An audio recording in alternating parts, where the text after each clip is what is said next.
जुम्मा मुबारक सबको। अस्सलाम वालेकुम। कैसे हैं सारे? ठीक ठाक हैं? कैसा गुज़रा आप लोग का जुम्मा?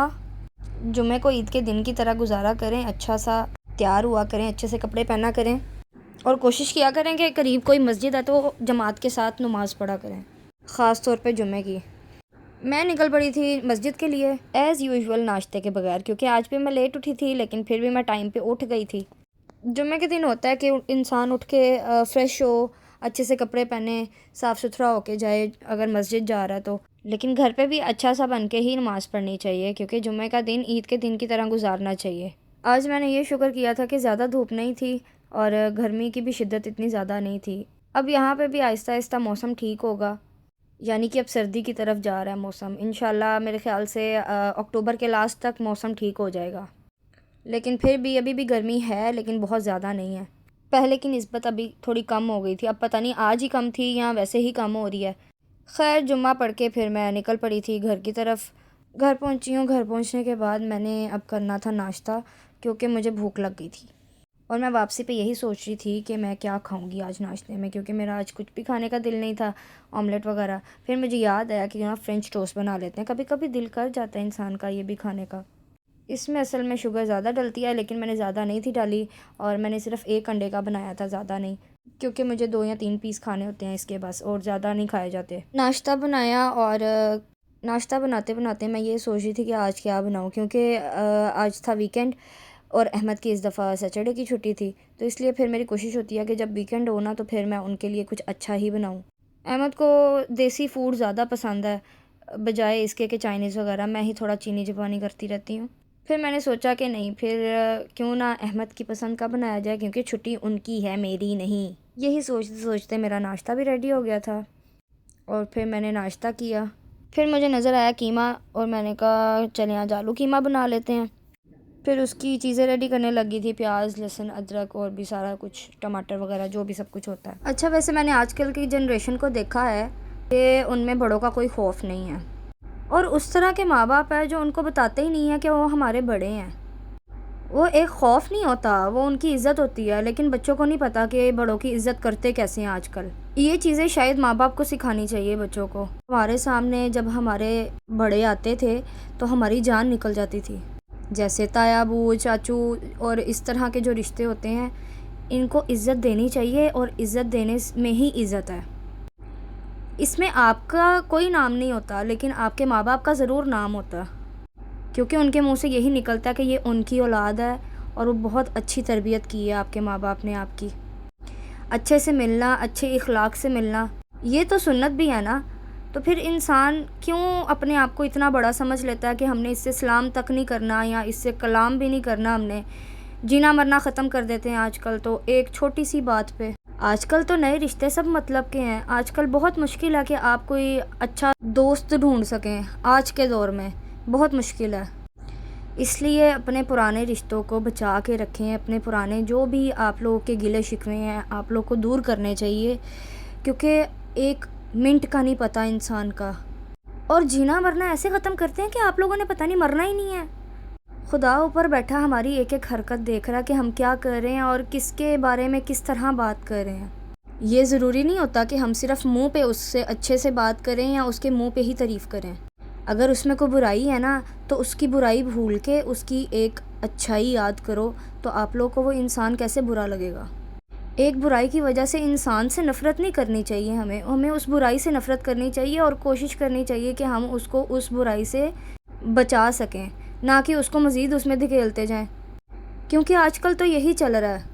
अगर कोई इंसान कुछ बुरा करता है या कुछ गलत कर रहा है तो अगला इंसान उसको बजाय इसके कि समझाने के, उसको मज़ीद कहता है कि हाँ तुम बिल्कुल ठीक कर रहे हो, तुम करो जो तुम कर रहे हो, जिस रास्ते पे तुम हो तुम बिल्कुल ठीक जा रहे हो, बजाय इसके कि आप उसको बताओ कि नहीं तुम गलत कर रहे हो, ऐसा नहीं करना चाहिए, ये चीज़ गुनाह है या ऐसी चीज़ अच्छी नहीं है, हमारे इस्लाम में अच्छी नहीं है या हमारे मुआशरे में अच्छी नहीं है। सबसे पहले तो उसको यही बताना चाहिए ना कि इस्लाम में ये चीज़ जब मना फरमाई गई है तो फिर आप ये चीज़ क्यों करते हो। अपने बच्चों की अच्छी तरबियत एक अच्छे माँ बाप ही कर सकते हैं। और मैं अब नए रिश्ते बनाने से डरती हूँ, मुझे पसंद नहीं है अब नए रिश्ते बनाना। नए रिश्तों से मुराद ये है कि नई दोस्तियाँ करना, और भी बहुत सारे लोग आपकी लाइफ में आते हैं, ठीक है, उनसे अच्छे से बात करो, लेकिन अपने दिल की बात नहीं करो। हमें नहीं पता वो आपके बारे में क्या सोचते हैं क्या नहीं। बेशक वो अच्छा ही सोचते हों, लेकिन कुछ लोगों ने हमारे दिमाग में डाल दिया हुआ है कि आजकल कोई आपके बारे में अच्छा नहीं सोच सकता। और कुछ लोग ऐसे होते हैं जिनको कोई ना कोई जेलसी होती है या कुछ इस तरह की चीज़ होती है कि वो आपके दिमाग में डाल देते हैं कि वो इंसान अच्छा नहीं है या वो आपके बारे में अच्छा नहीं सोचता। और हम भी उस तरह के ही लोग हैं, और मेरे ख्याल से उस तरह के हम भी हो चुके हैं कि हम अगले पे यकीन कर लेते हैं कि हाँ भाई वो हमारे बारे में ऐसा सोचता होगा या वो हमारे बारे में इस तरह कहता होगा। मुझे मेरे पुराने रिश्ते बहुत अजीज़ हैं, मेरे बहुत दिल के करीब हैं वो, और उनमें मेरे बहन भाई, मेरे इन लॉज़, ये सबसे ऊपर हैं। उसके बाद जो आपके इतने खूबसूरत रिश्ते होते हैं, चाचू ताए मामू, ये वाले रिश्ते, मुझे बहुत अजीज़ हैं ये रिश्ते, और मैं बहुत खुश हूँ इन रिश्तों से अल्हम्दुलिल्लाह। क्योंकि हमारे माँ बाप ने तो यही सिखाया है हमेशा से कि जो आपके बड़े हैं आपने हमेशा उनकी इज़्ज़त ही करनी है। और इज़्ज़त सिर्फ ये नहीं होती, मैंने पहले भी बताया, कि मुंह पे सिर्फ सलाम दुआ करना या अच्छे से पेश आना। मेरे ख्याल से हर घर में छोटी मोटी नोक झोंक चलती रहती है, लेकिन इसका मतलब ये नहीं होता कि आप दिल पे ही लगा के बैठ जाओ। दरगुजर करना सीखें, आगे बढ़ना सीखें, अपने आप को खुश रखना सीखें। अच्छा जी, आज का ज्ञान काफ़ी हो गया वैसे, लेकिन ये रियलिटी है। इंसान को खुश रहना चाहिए और इंसान को अपने रिश्तों को मज़ीद मजबूत करना चाहिए। अच्छा जी, खैर। अच्छा, ये आप कह रहे होंगे मैं क्या शोधों वाली हरकत कर रही हूँ, लेकिन ये शोधों वाली हरकत नहीं, ये होती है पैसे बचाने वाली हरकत। जिन्होंने करने होते हैं ना गुजारे, और वो इस तरह की हरकत करते हैं। ये देखें, ये एक बॉटल है और मेरी 2 महीने हो गए हैं चल रही है, और उसमें से भी बच गया। कितनी अच्छी बात है। मैं इस असल में थोड़ा डालती हूँ और उसमें थोड़ा पानी ऐड कर लेती हूँ। वो थिक का भी वही हिसाब है और जो इस तरह का लिक्विड हो जाता है उसका भी वही हिसाब है। आज मैं सोच रही थी कि वीकेंड है तो अहमद को जो पसंद है मैं वो बना लेती हूँ उनके लिए। फिर वही बात, उनको चाइनीज़ इतना नहीं पसंद, तो फिर मुझे होता है कि मैं फिर उनकी पसंद का ही कुछ बनाऊँ। तो उन्हें पकोड़े पसंद हैं, इसलिए मैंने कहा चलो पकोड़े बनाते हैं आज। पकोड़ों के लिए सामान लेना था और मैं निकल गई थी सामान के लिए।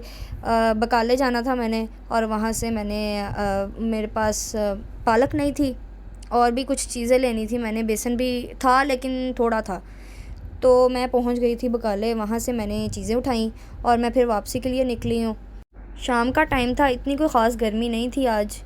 और जब मैं वापस आ रही थी तो मुझे मस्जिद नज़र आई जहाँ पे मैं नमाज़ पढ़ती हूँ। तो मैंने कहा चलो मैं आपको बाहर से वो पूरी मस्जिद दिखाती हूँ। काफ़ी बड़ी मस्जिद है वो, लेकिन ऐसे अंदर जाओ तो ऐसे लगता है जैसे छोटी सी है। लेकिन यहाँ पे जो स्ट्रीट मॉस्क भी है ना, वो भी बहुत प्यारी होती हैं यहाँ पे। और मैं निकली हूँ घर के लिए, और यहाँ पे मैंने अपना रूट चेंज कर लिया था। फिर मुझे पता लगा कि मैं लंबे वाले रूट से गई थी और यहाँ पे शॉर्टकट भी है। फिर वापसी में शॉर्टकट लेकर आ गई थी, और खैर मैं ये चीज़ें लेकर आई थी। हरी मिर्चें भी ख़त्म हुई हुई थी, फिर लेमन भी नहीं थे, और फिर बस ये चीज़ें लेके घर आई। और फिर मुझे कीमे के लिए जो हैं वो आलू काटने थे। फिर मैंने सोचा कि एक ही दफ़ा लेके बैठती हूँ, और कीमे के लिए भी काट लेते हैं और फिर पकोड़ों के लिए भी काट लेते हैं। आलू छीले, उनको काटा, और यहाँ पे मेरे हाथ काफ़ी गंदे थे, इसलिए काटने की मैंने जो वीडियो थी वो नहीं बना सकी। बस काट के आपको दिखा रही हूँ। ये मैंने पकोड़ों के लिए काटे थे और वो मैंने आलू कीमे के लिए काट लिए थे। उसके बाद उठी हूँ, उठ के कीमे को चेक किया। कीमा तकरीबन हो गया था, उसको अच्छे से भूनना था बस। लेकिन जो मसाला था ना, लाइक जो प्याज वगैरह, वो मैंने थोड़ा मोटा मोटा ही डाला था। फिर उसको मैंने मैश कर लिया था चम्मच के साथ अच्छे से। और आलू कीमा किस किस का फेवरेट है मुझे बताएं जल्दी से। और मेरा चैनल भी सब्सक्राइब कर दें जिसने अभी तक नहीं किया। वीडियो को लाइक भी कर दिया करें और वीडियो पूरी देखा करें। कोई ना कोई अच्छी बात ही लेकर आती हूँ मैं आप लोगों के लिए। खैर, फिर सारा मसाला अच्छे से मैश करने के बाद मैंने इसमें ऐड किया था ऑयल। और फिर उसकी जो भुनाई होती है इसकी कीमे की बहुत ज़रूरी होती है, क्योंकि इसमें से फिर जब स्मेल आती है ना, फिर रोटी नहीं खाई जाती। उसको अच्छे से भून के उसके अंदर मैंने आलू ऐड कर दिए थे, फिर उसको भी अच्छे से भून लिया था। फिर मुझे याद आया मैं हरी मिर्चें लेकर आई हूँ, पहले मुझे याद नहीं थी, लेकिन फिर मैंने लेकर जो आई थी तो फिर मैंने उन पे कट लगाकर उनको भी बीच में डाल दिया था। फिर उसको थोड़ा सा भून लिया। फिर उसमें मैंने तकरीबन आधा कप, आधे से थोड़ा सा ज़्यादा पानी मैंने ऐड किया था, और फिर उसको मैंने दम लगा दिया था। और अब बारी थी पकोड़ों के सामान बनाने की, पकोड़ों का सामान बनाने की। ज़ुबान थोड़ी लड़खड़ा जाती है, दिल पे ना लिया करें इस चीज़ को, इट्स नॉर्मल। और मेरे ख्याल से हर किसी का आजकल यही हाल हुआ है, ज़ुबान पता नहीं कहाँ की कहाँ निकल जाती है। फिर बारी थी पालक काटने की, और आज पता नहीं कि मेरे कैमरे को क्या हुआ था, बार बार ब्लर होता जा रहा था। उसको मैं बार बार फोकस कर रही थी और वो बार बार ब्लर हो रहा था, पता नहीं क्यों। लेकिन फिर भी मैंने कोशिश की है कि मैं आप लोगों के लिए अच्छी वीडियो बना सकूं। वीडियो देख लेते हैं, लाइक भी नहीं करते तो लाइक भी कर दिया करें जनाब। फिर मैंने पालक कट की। पालक बहुत बारीक कट करनी पड़ती है पकौड़ों के लिए, फिर ही मज़ा आता है उसमें। और जो ऐसे पकौड़े खाने वाले होते हैं ना, उनमें मटेरियल ज़्यादा डलता है और बेसन कम डलता है। लेकिन जो कड़ी वाले पकौड़े होते हैं ना, उसमें बेसन ज़्यादा डलता है मेरे ख़्याल से, और पालक नहीं डलती उसमें। सच याद आ गया मुझे। पालक कट कर ली थी। उसके बाद मैंने करना था प्याज को कट। ये काफ़ी बड़े साइज़ का प्याज था, इसीलिए बस मैंने एक ही लिया था। और ये आप कहते होंगे कि प्याज छील के पता नहीं कहाँ चली जाती है, कि मैं प्याज वॉश करने जाती हूँ और साथ में ये जो ट्रे होती है ना, ये भी वॉश करने जाती हूँ। और इसमें प्याज भी काफ़ी बारीक डलता है। फिर मैं शुरू हो गई थी अपना मटेरियल बनाने के लिए। उसमें सारी चीज़ें ऐड की जो जो मैंने कट की हुई थी। और फिर बारी थी मसालों की, लाइक नमक मिर्च। हाँ, इसके अंदर मैंने थोड़ी सी 3-4 हरी मिर्चें भी काट के ऐड कर ली थी। फिर मैंने नमक, कुटी हुई लाल मिर्च, थोड़ी सी रेड चिली, और ये फिर मेरी ख़त्म हो गई थी। मैंने कहा बाद में फ़िल करती हूँ, अभी पहले मैं मटेरियल बना लूँ। इसमें मैंने ज़्यादा सारा ज़ीरा डाला था और ज़्यादा सारा सूखा धनिया डाला था। सूखा धनिया ऐसे क्रश करके डालो तो फिर दांतों में नहीं आता, नहीं तो ये दांत में फंस जाता है और बहुत बुरा फंसता है। अक्सर दांत की दर्द भी लगवा देता है सूखा धनिया, इसलिए क्रश करके डाला करें। मैंने फ्राई करके थोड़ा सा तवे पे ना फ्राई करके तो वो रखा हुआ है। और उसके अंदर मैंने थोड़ा सा चाट मसाला भी ऐड किया था, जिसका फ्लेवर बहुत अच्छा आता है। फिर सब कुछ ऐड करके उसको मिक्स किया। और इससे पहले हाथ अच्छी तरह धो लेना, मेहरबानी है आप लोगों की, अच्छे से हाथ धो लेना, क्योंकि उसके बाद सारा काम हाथ का है। फिर मटेरियल रेडी किया, उसको मैंने एक बॉक्स में निकाल दिया था, क्योंकि मैंने अभी तो पकोड़े बनाने नहीं थे, तो जब अहमद ने आना था तभी बनाने थे। तो फिर इसलिए बॉक्स में निकाल के मैंने उसको फ्रिज में रख दिया था। लेकिन परात पूरी साफ़ किया करें अच्छे से, ज़ाया ना किया करें, रिज़्क ज़ाया नहीं करते। दूसरी तरफ मैंने कहा चलो सालन भी देख लेते हैं, तो वो भी तकरीबन रेडी हो गया हुआ था। फिर उसको भी मैंने ढाँप के तो रख दिया था। और अब बारी थी सफाई की। और जैसा कि बहुत सारे लोगों को पता है कि मैं चश्मिश हूँ। हाँ जी, ग्लासेस लगे हुए हैं मुझे, और मैं लगाती भी हूँ, लेकिन कभी कभी छूट भी जाते हैं। लेकिन घर पे कोशिश होती है मेरी कि मैं लगा के रखूँ। ग्लासेस लगाने के बाद आपको काफ़ी अच्छा साफ़ सुथरा दिखाई देता है, इसीलिए मैंने लगा लिए थे। मैंने कहा पहले ही लगा लूँ। उससे पहले जब किचन में काम कर रहे हो ना, तो उसकी सारी स्टीम फिर आपके ग्लासेस पे आ जाती है। इस वजह से फिर मुझे ना किचन में ज़्यादातर मसला होता है। और वैसे मेरी ये कोशिश होती है कि अगर मैं फ़ोन यूज़ कर रही हूँ या लैपटॉप यूज़ कर रही हूँ तो मैं ग्लासेस लगा के यूज़ करूँ, क्योंकि इस तरह आपके आइज़ पे इफ़ेक्ट पड़ता है। और वैसे भी मुझे डॉक्टर ने कहा हुआ है कि आप ग्लासेस लगा के रखोगे तो उतर जाएंगे। हालांकि उतरते नहीं आई हैं, मुझे पता है, लेकिन ज़्यादा भी हो सकते हैं, उसने ये भी कहा है, तो इसलिए मुझे लगाना ज़रूरी है। तो मेरी कोशिश होती है कि मैं घर पे लगा के रखूँ।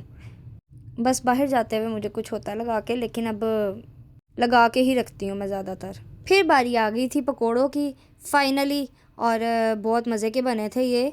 बनाते बनाते मैंने एक खाया था, इसलिए मुझे पता है। और फिर अहमद आ गए थे, फिर खाना खाया, और यहाँ मैं अपना व्लॉग कर रही हूँ एंड। अपना ख्याल रखिएगा। जिसने सब्सक्राइब नहीं किया सब्सक्राइब कर दें। Thank you for watching. अल्लाह हाफिज़।